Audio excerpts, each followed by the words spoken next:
하나님의 말씀은 여호수아서 17장 14절에서 18절까지의 말씀입니다.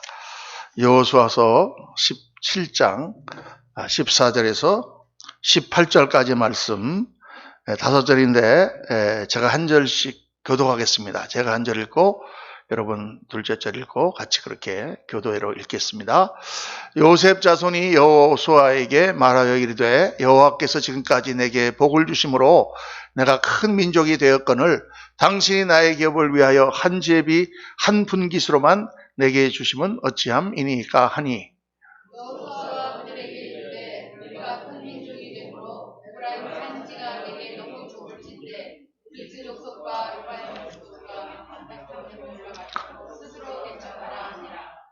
요셉 자손이 이르되 그 산지는 우리에게 넉넉하지도 못하고 골짜기 땅에 거주하는 모든 가나안 족속에게는 베스안과 그 마을들에 거주하는 자든지 이스라엘 골짜기에 거주하던 자든지 다 철병거가 있나이다 하니 여호수아가 다시 이스라엘 족속 곧 에브라임과 므낫세에게 말하여 이르되 너는 큰 민족이요 큰 원능이 있음즉 한국인만 가질 것이 아니라 18절 다 같이 읽겠습니다. 그 산지도 내 것이 되리니 비록 삼렘이라도 네가 개척하라. 그 끝까지 내 것이 되리라. 가나안 족속이 비록 철병거를 가졌고 강할지라도 네가 능히 그를 쫓아내리라 하였더라. 아멘. 아멘. 오늘 우리 말씀 제목은 개척정신으로 살자. 할렐루야. 오늘 우리 교회가 개척된 지 3주년 되는 날입니다. 그래서 개척. 성경에 개척이라는 단어가 딱 여기밖에 안 나와요. 여기 2번 나오거든요. 그런데 우리 성경 전체를 보면 하나님이 우리에게 주신 정신, 어떤 식으로 인생을 살 것인가를 우리가 딱 한마디로 정리한다면 개척정신이다. 성경 전체에 나오는 모든 하나님의 사람들이 다 개척한, 믿음으로 개척한 사람들이다라는 걸 우리가 생각할 수 있습니다. 그래서 오늘 특별히 이 말씀을 여러분과 함께 같이 묵상해 보기를 원합니다. 오늘 우리 그레이스교회 창립 3주년인데 정확하게는 이제 3주년 조금 전에 한 몇 달 전에 우리가 가정에서 모였다가 여기저기 이렇게 좀 예배 장소를 찾다가 지금으로부터 3년 전 2018년도 2월 첫째 주에 저기 위에 406호 조그만한 25병쯤 되는 그런 방에 예배를 처음 시작했습니다. 그때 처음 새벽 기도를 이제 그전에는 새벽 기도를 드릴 수가 없잖아요. 공간이 없으니까.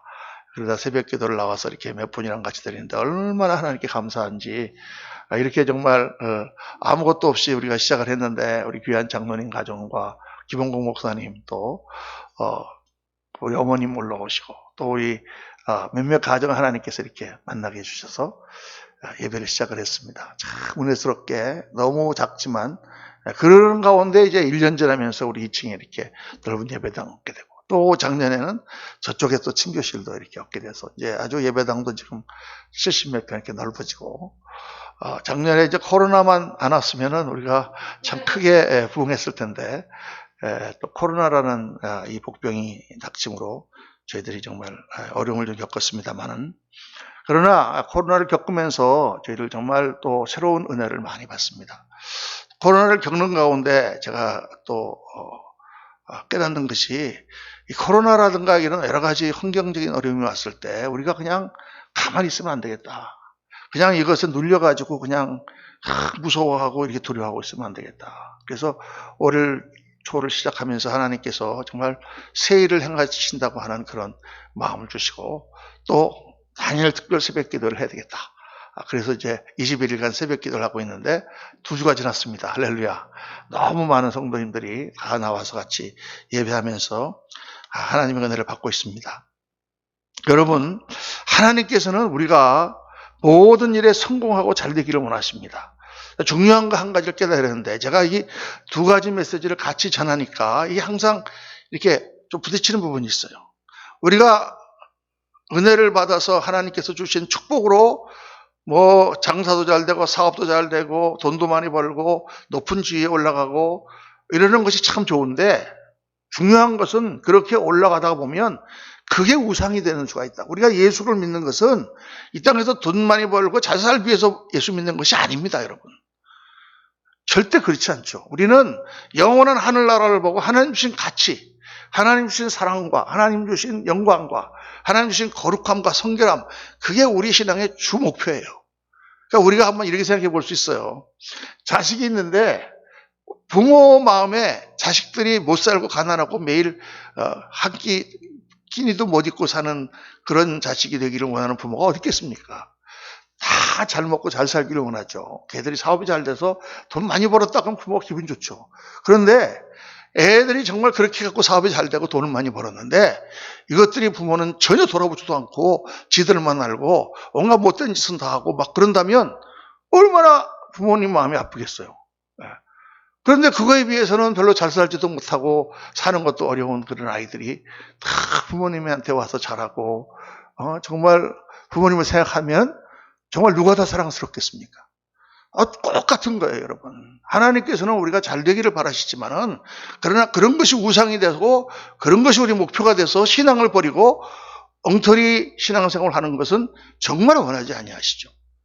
그러나 정말 우리가 어렵고 힘들더라도 하나님을 잘 섬기고 믿음 안에서 깨끗하고 거룩한 그리스도인의 삶을 살아가길 원하시는데 그렇게 살아가는 가운데 하나님께서는 또 우리가 모든 것에 풍요롭고 건강하며 성공하기를 바라신다고 말이죠.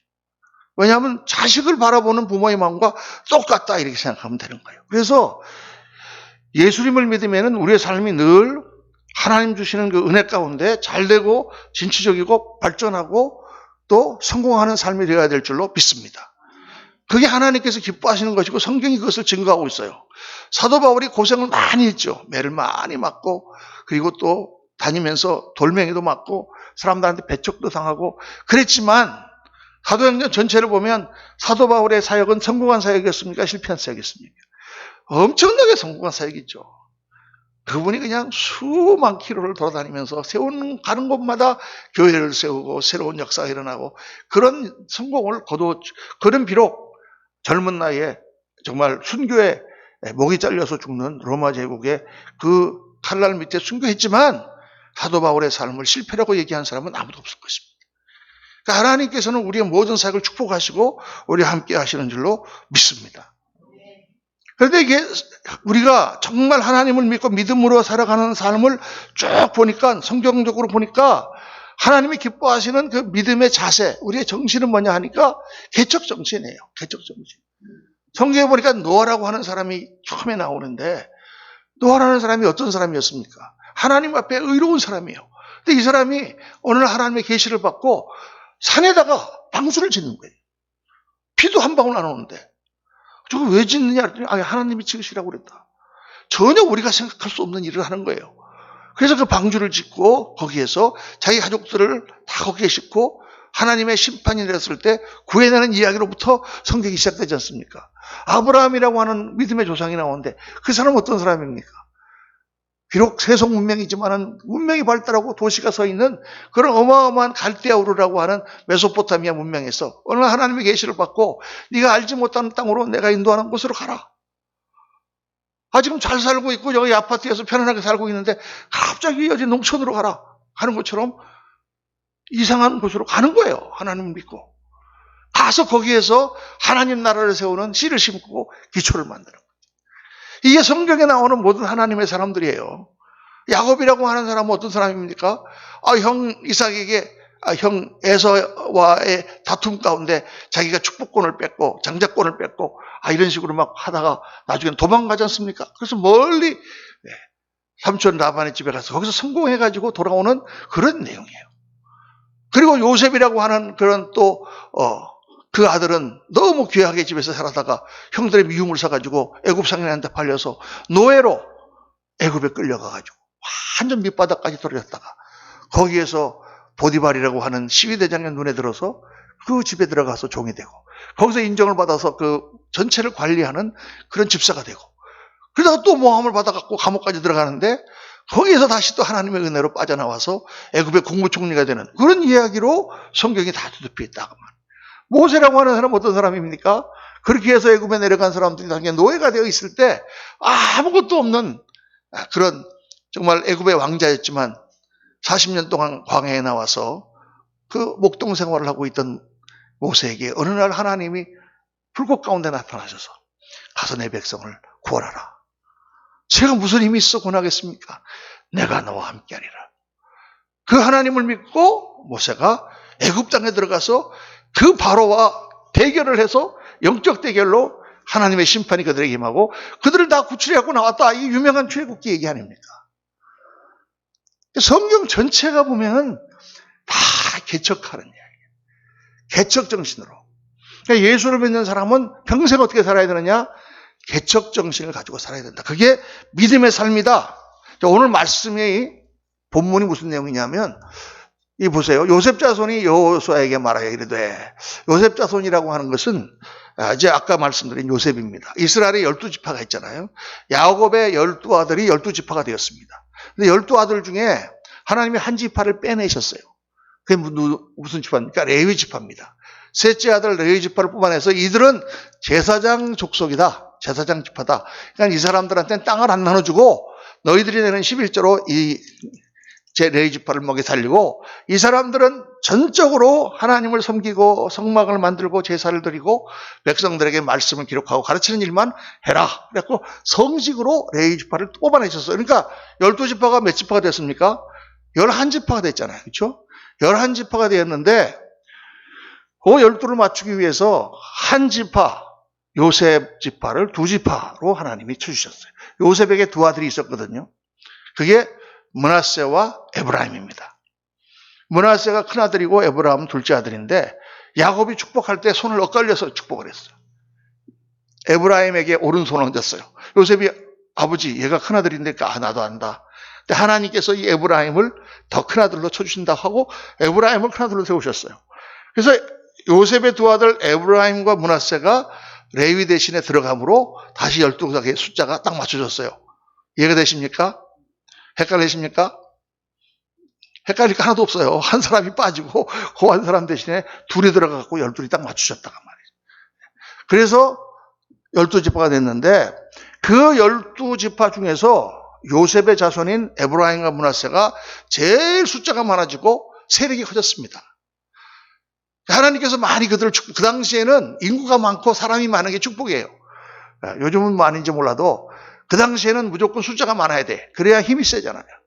그래서 하나님께서 이 므낫세 지파에게는 넓은 땅을 주셨습니다. 그러니까 모든 족속에게 땅을 배분할 때 대개 그 숫자와 이런 걸로 다 맞춰가지고 배분을 하셨는데, 배분한 것 중에 북쪽에 요단강 동편에 있는 것, 왼편에 서쪽에 있는 것 다 합해가지고 므낫세에게, 그래서 므낫세 반지파 이런 얘기 나오는 게, 반지파는 요단강 동편, 반지파는 요단강 서편, 그래서 넓은 땅을 므낫세에게 주셨어요. 그런데 정작 장자, 요셉의 장자로 부름받았던 에브라임에게는 아주 중심적인 요지 있긴 한데 땅을 조그만 땅을 주셨어요.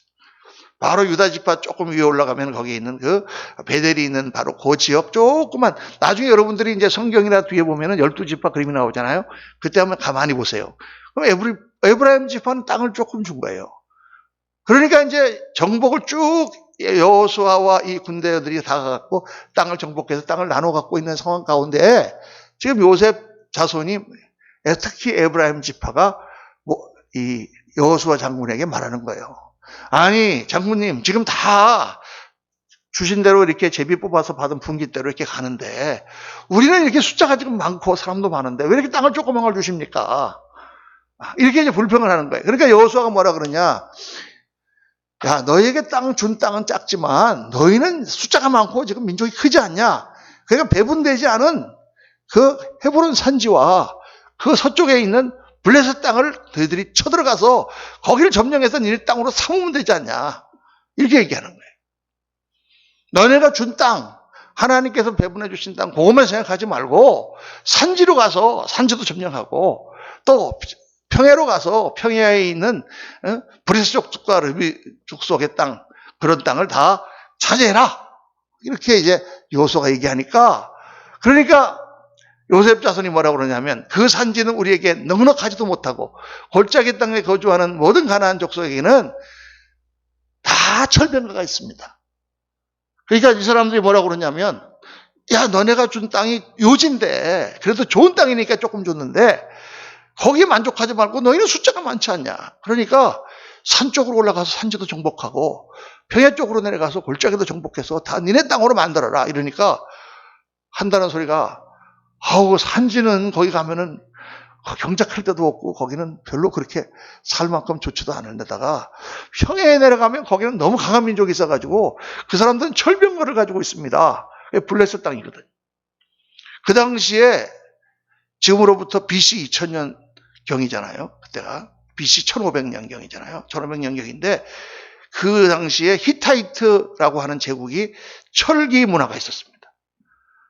고도의 문명이 있었어요. 그래서 그 철기 문화를 가진 그 사람들이 내려와서 이 팔레스타인 땅에 정착을 했기 때문에 에집트도 못 갖고 있는 철기 병거를 그 사람들이 갖고 있었어요.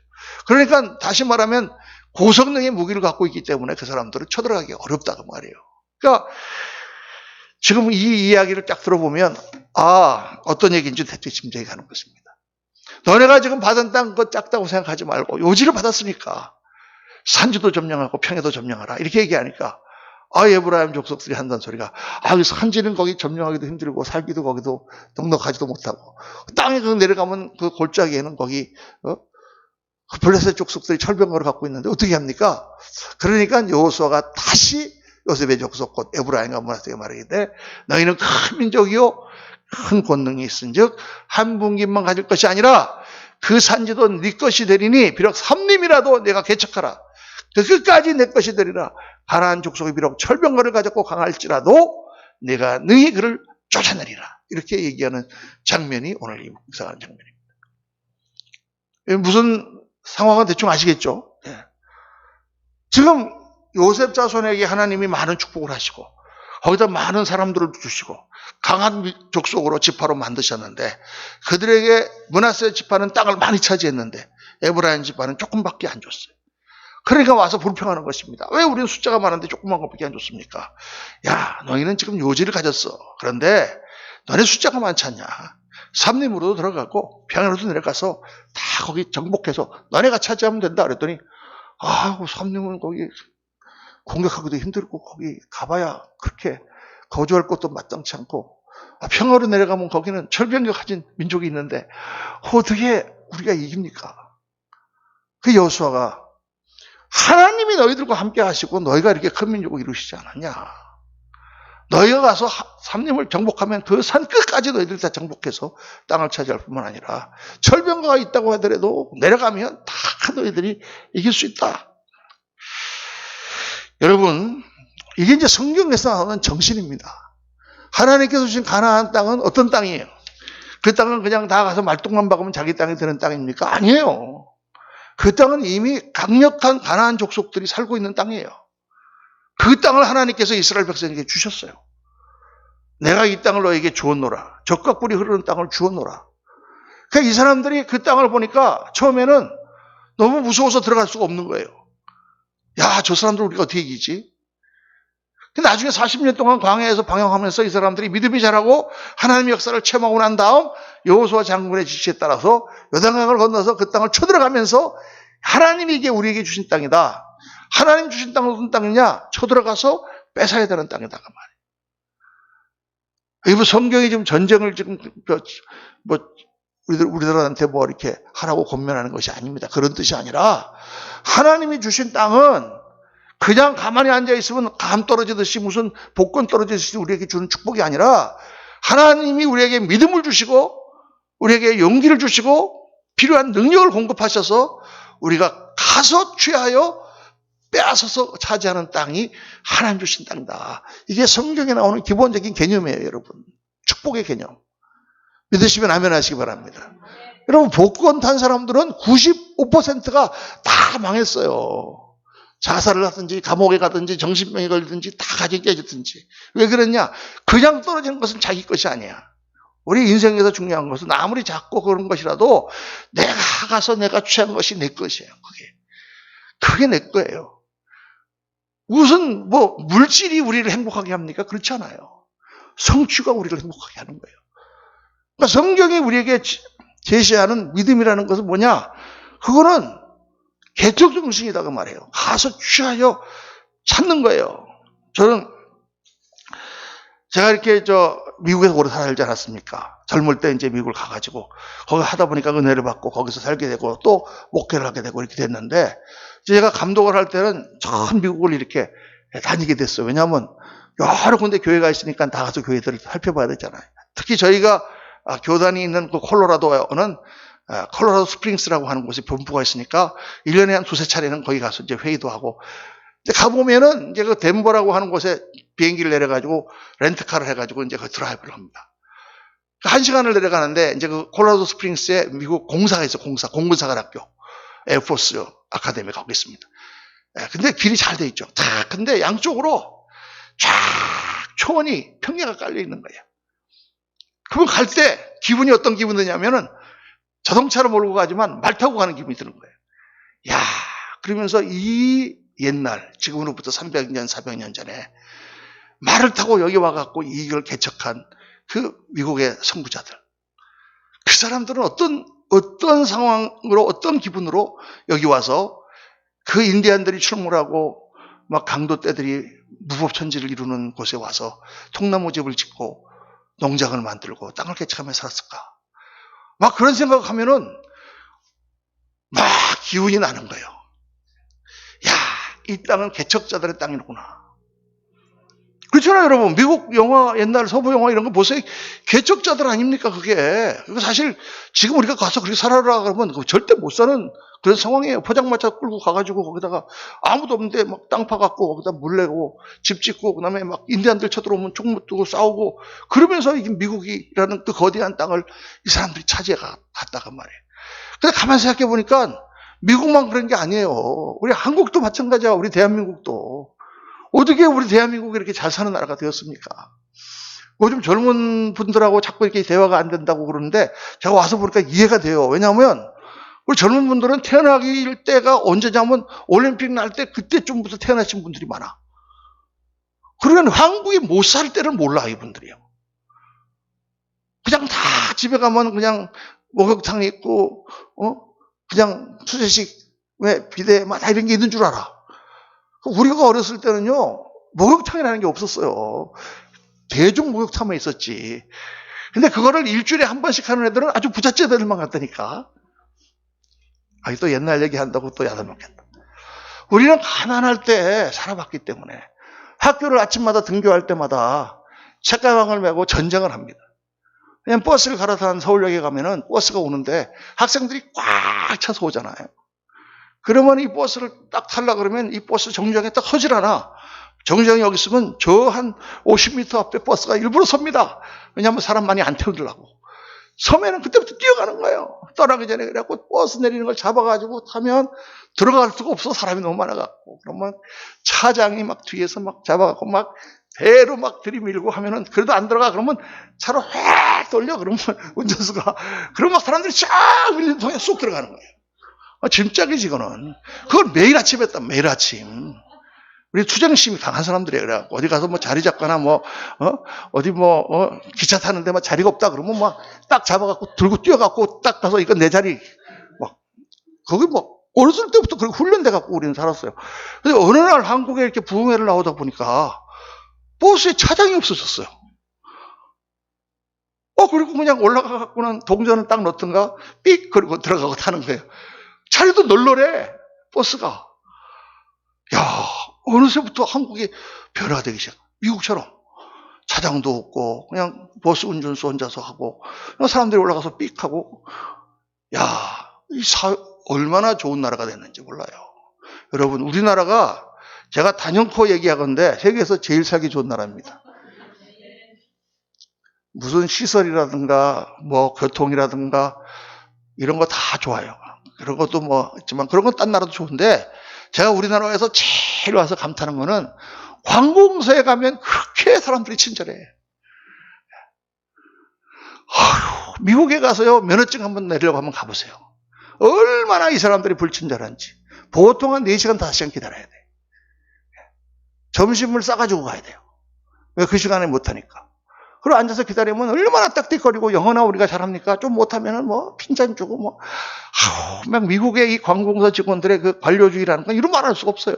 근데 미국만 그런 게 아니야. 다 딴 나라도 마찬가지예요. 중국에도 그렇고 베트남 가도 그렇고 태국 가도 그렇고 아주 뭐 세관에서 돈 받는 사람들이 무슨 지들이 상전이나 된 것처럼 막 띡띡거리고 막 그래요.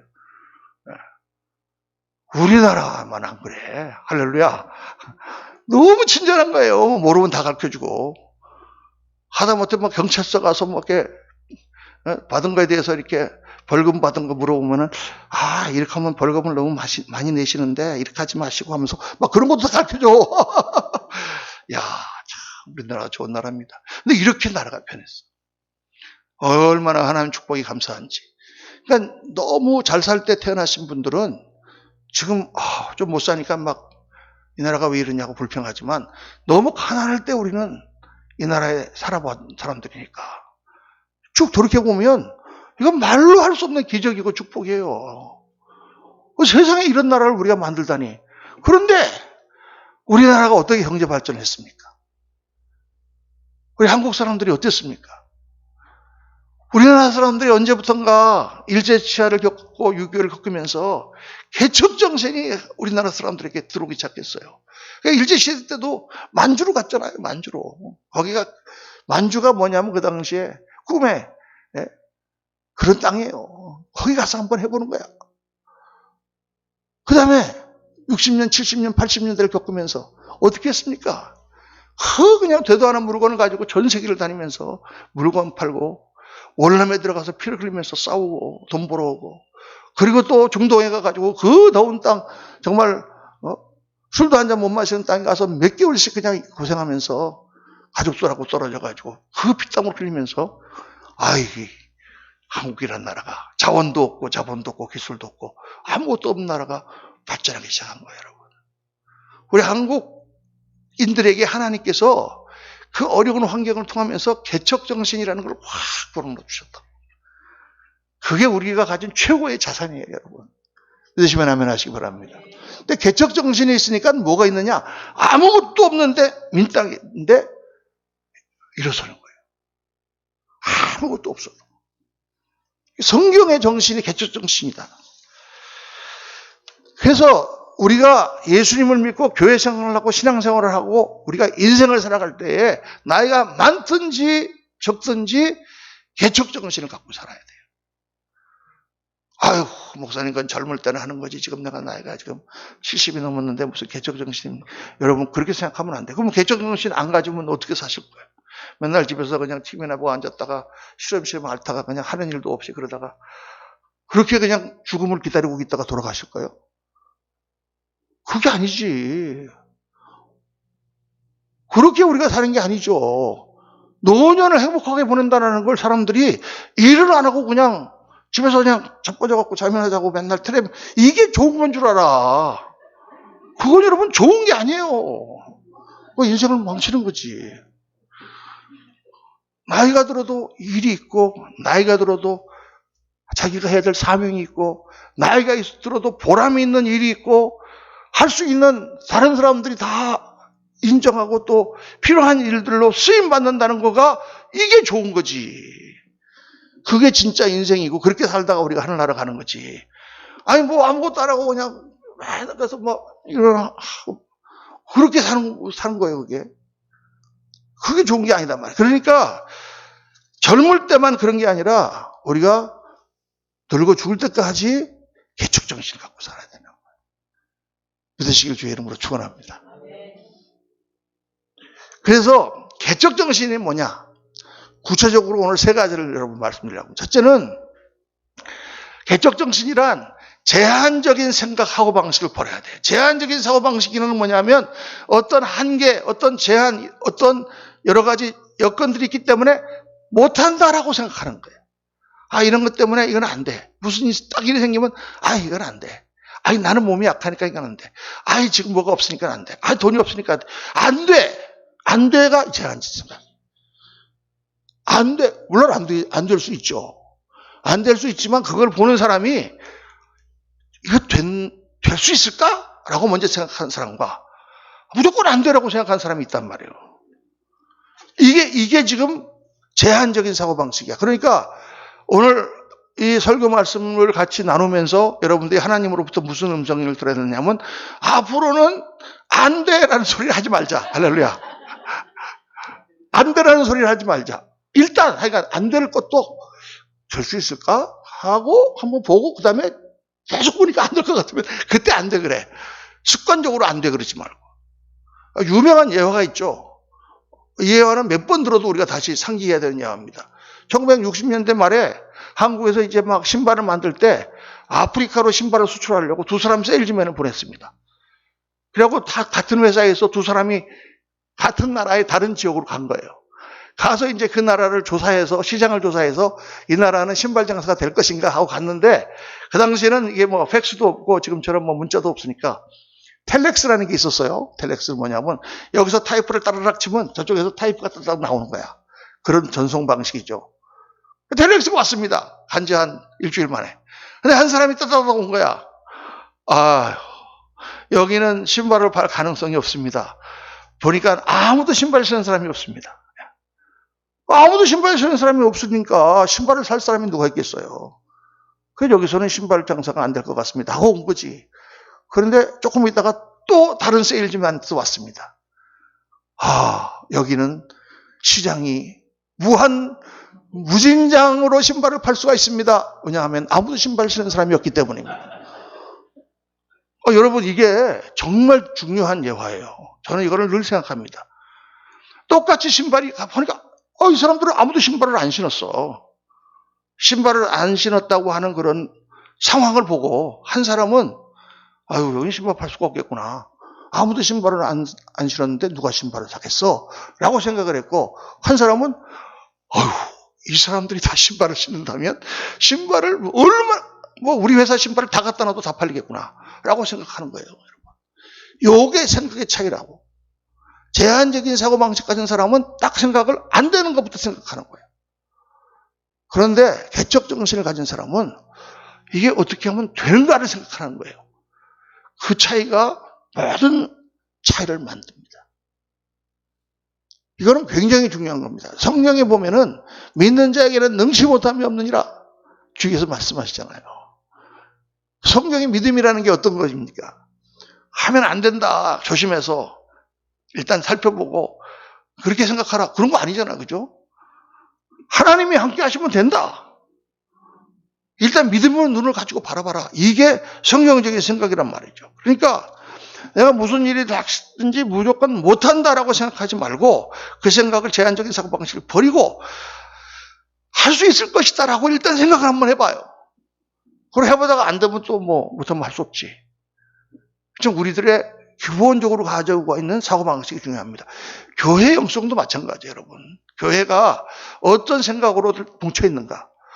우리 교회는 하면 됩니다. 저는 계속 무슨 일을 하면서 다니엘 특별 새벽 기도를 하거나 또는 무슨 어떤 프로젝트를 하거나 부흥회를 하거나 이런 걸 할 때마다 이거 우리 될까?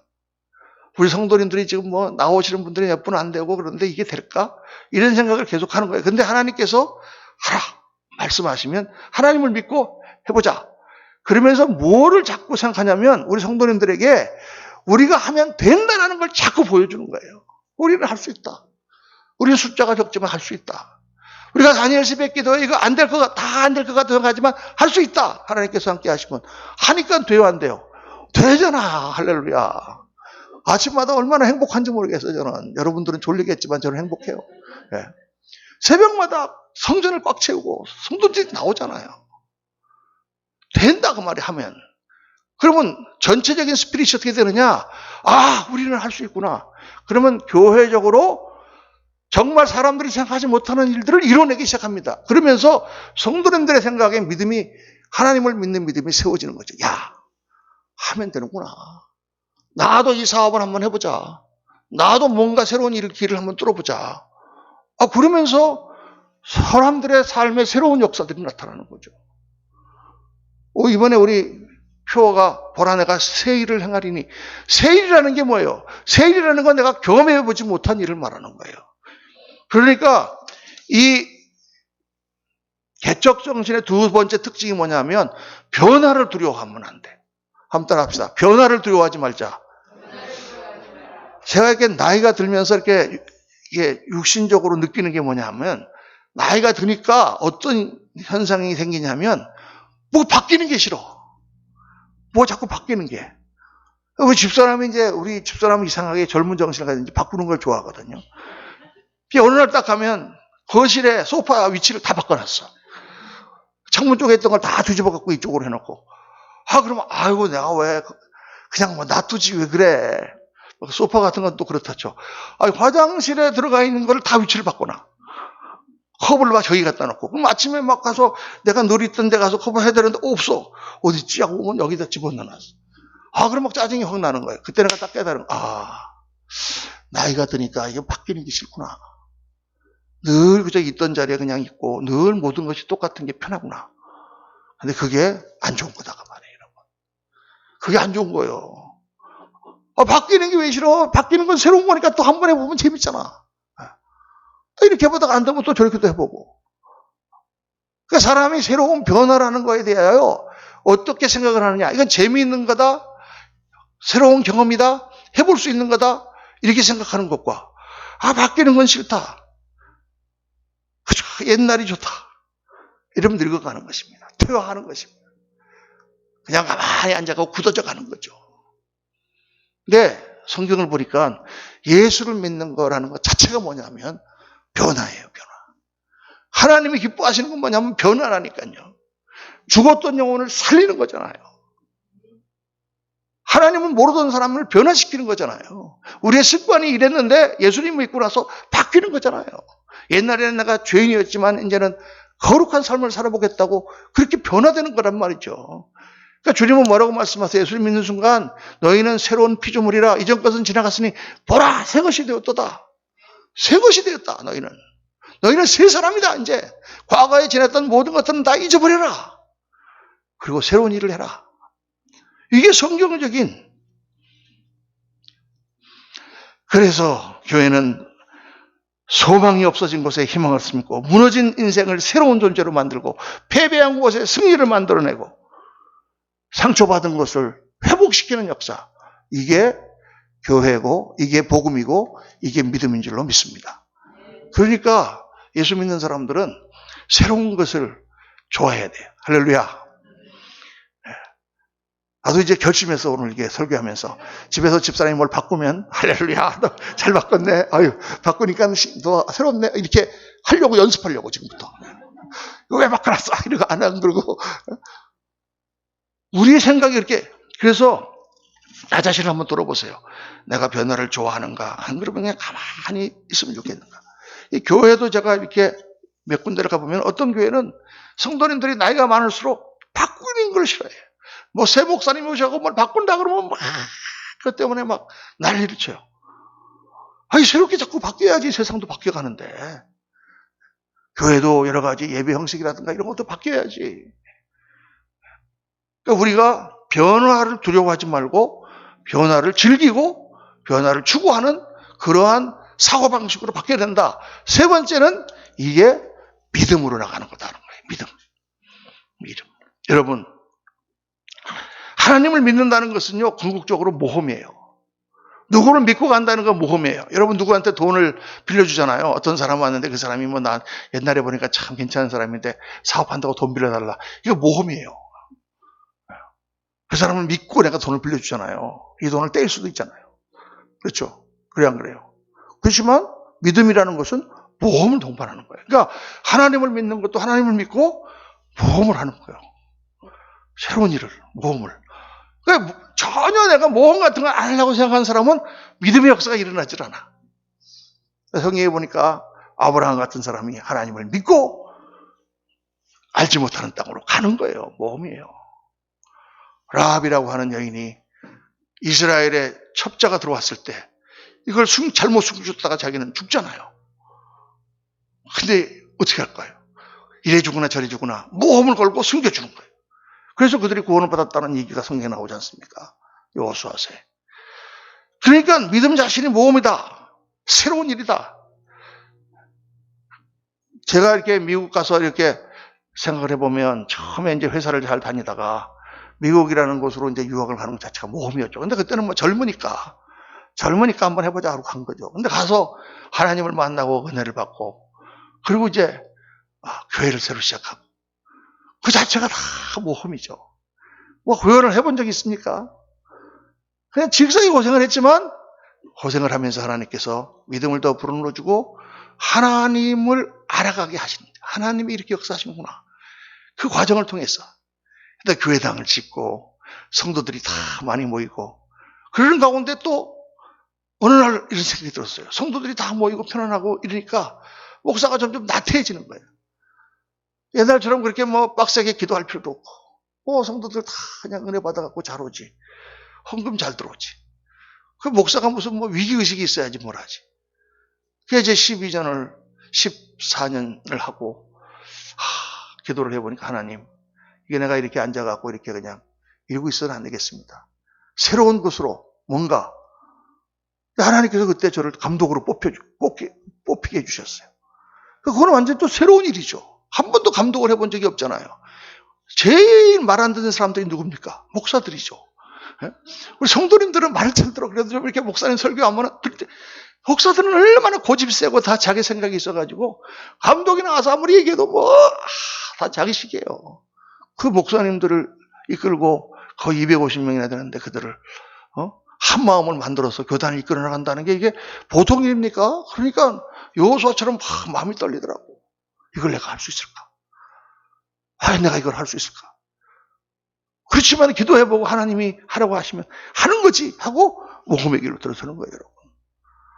그래서 또 8년 동안 다니면서 정말 7년 동안 열심히 교회를 세우고, 또 교회를 또 세우고 막 비행기 타고 또 다니다 보니까, 이거 내가 목사인지 사업가인지 맨날 비행기는 타고 다니지 새벽 기도를 뭐 제대로 해. 설교할 필요도 없잖아요. 교회도 없으니까. 무슨 또 뭐. 그러니까 점점 영성도 떨어지고, 다시 내가 목회 현장으로 돌아가야 되겠구나. 그래서 또 과감하게 사람들이 막 더 하라고 막 그러는 걸 과감하게, 됐어. 2번 했으면 됐고, 딴 분 세워라. 나는 다시 목회 현장으로 돌아가겠다. 그래서 또 목회 현장으로 돌아가요. 가서 또 목회를 열심히 하는데, 나이가 들어갔고, 은퇴할 때가 다 됐어요. 어떻게 할 거야, 이제? 이거 끝나면 집에 앉아가지고 애들이나 봐줘야 되나? 기도하는데 하나님께서, 새로운 개척지로 가라. 나이가 60 넘어가지고 지금 와서, 더구나 이 한국 땅이, 여러분 제가 35년 만에 한국을 돌아왔는데, 이게 외국입니다, 외국. 말만 통하지. 문화라든가 모든 게 다 바뀌었잖아요.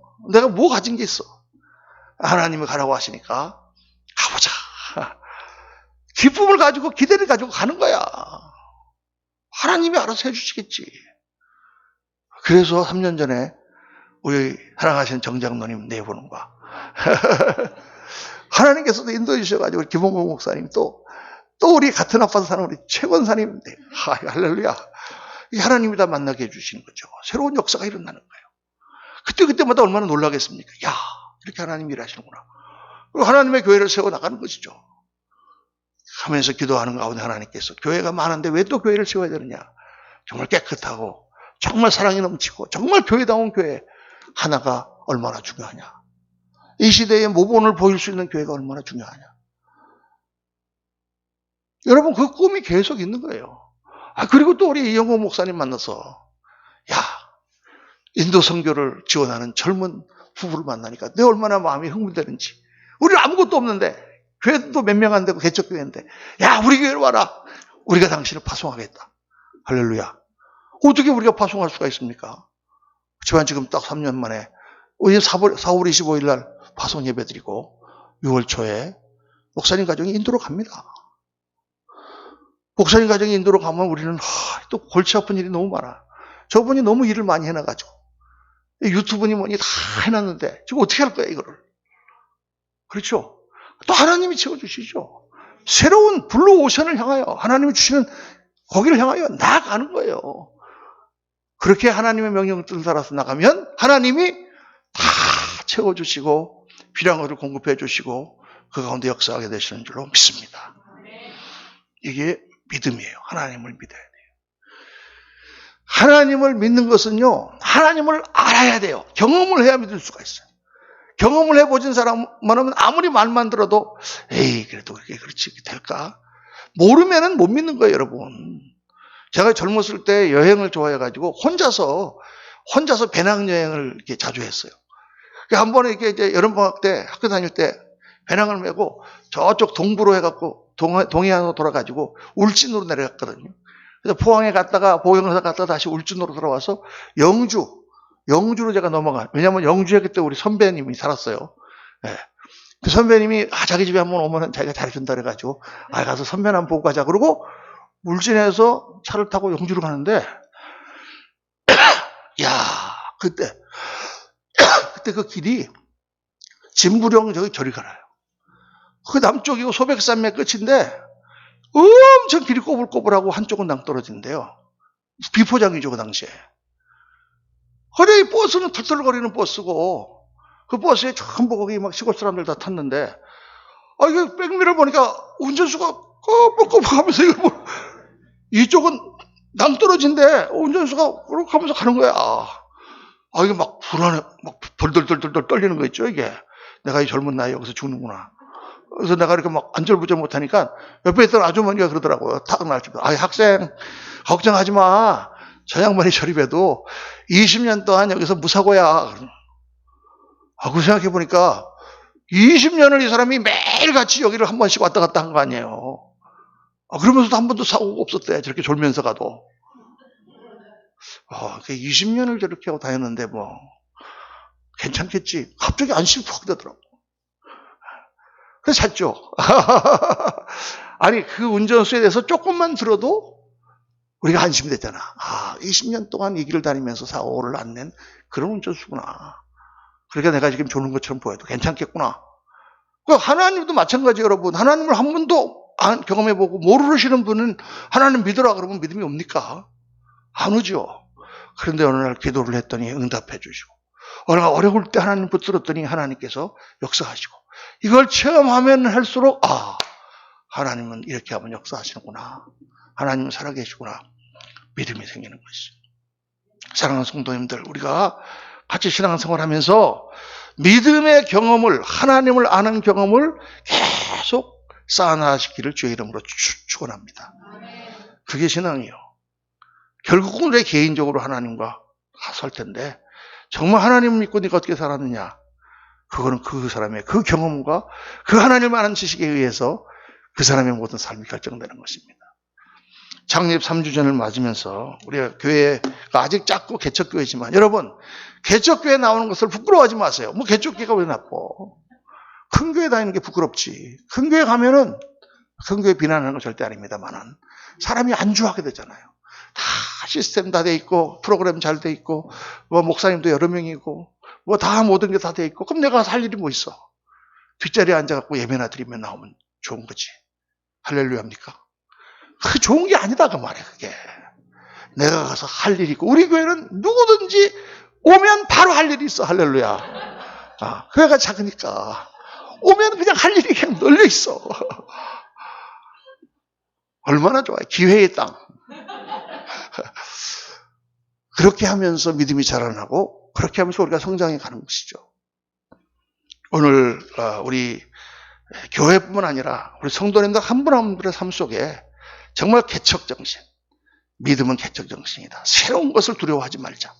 그리고 믿음으로 해나가자. 즐기자. 할렐루야.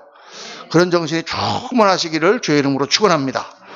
기도하겠습니다. 할렐루야. 감사합니다. 아버지 하나님. 우리에게 주신 것은 정말 멸망하는 그런 생각이 아니요. 정말 하나님 안에서 귀하고 복된 것을 추구하며 개척해 나가는 것임을 저희들 깨닫습니다. 오늘 말씀을 묵상하며 우리 교회 창립 3주년을 맞으며 하나님께서 이루어주신 놀라운 역사를 감사하면서 우리 심령에 정말 하나님에 대한 소망, 믿음에 대한 확신, 또 그 역사를 바라보며 그러한 기대감을 가지고 오늘 우리의 모든 삶에 개척 정신을 가지고 승리해 나가는 믿음의 용사들이 되도록 하나님 복을 내려 주옵소서. 우리 구주 예수 그리스도 이름으로 기도하옵나이다. 아멘.